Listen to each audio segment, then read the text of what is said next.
20 işçi grupasının abunəçiləri Dağalaca Bin sizlərə işlərini bu qədər danışdırıb ötəmiz.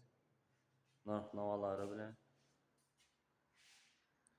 Bu işlərimiz adlı işgəsə əməl ərsəsi bilən 1.500.000 so'mdan 08'lik garantiyeli 5 yıl garantiyası var.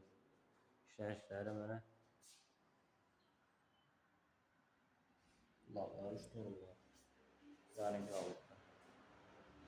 Hemen ərsəsi bilən 1,5 milyondan. Saduda varızı bundan. Bularımıza gələdə ambazaq. Bularımıza şüktür. Karabkiləri 5 olduq mənə. Arkasında rezinki hemen ərsələri var. Zor şeydir. Bunlar 1 metrlikləri. Şöyle ki bunlar birine yoxsanıb çakıladı. Zakaz eşiklər.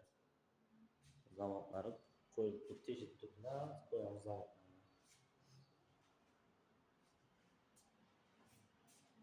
Bularımıza kiradan basaq. Linteli.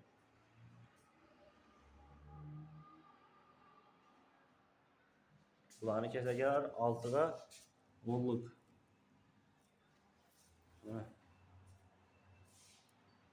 Bular 3 turga yarım yol. 5 yıl garantiye.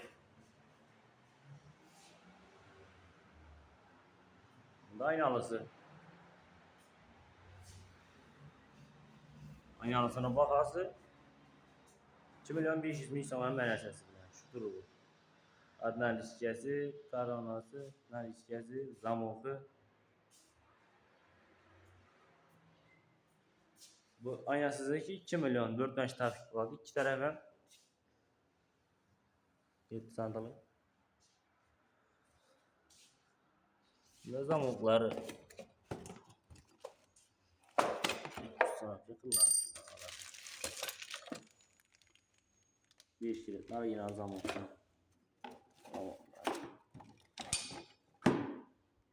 Evet, şuna oradan koyuladı. Dağılasa yeni açtık magazinde.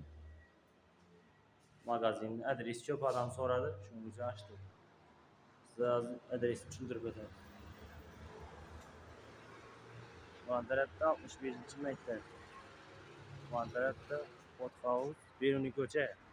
Ortada yapacağız.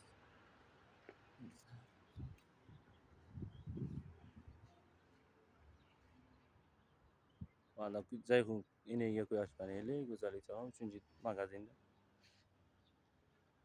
Bir taraf Kafta Bazar'a geçiş yolu. Bir taraf Sultanboğa Kuruva çıkaradı. Bakasın sen hem kaldırıp ötemiz. Sağ olun, selamat olun. Kanala abone olun. Güzel öğretmenler. Hemen 7. dükkana kütüp kalamız.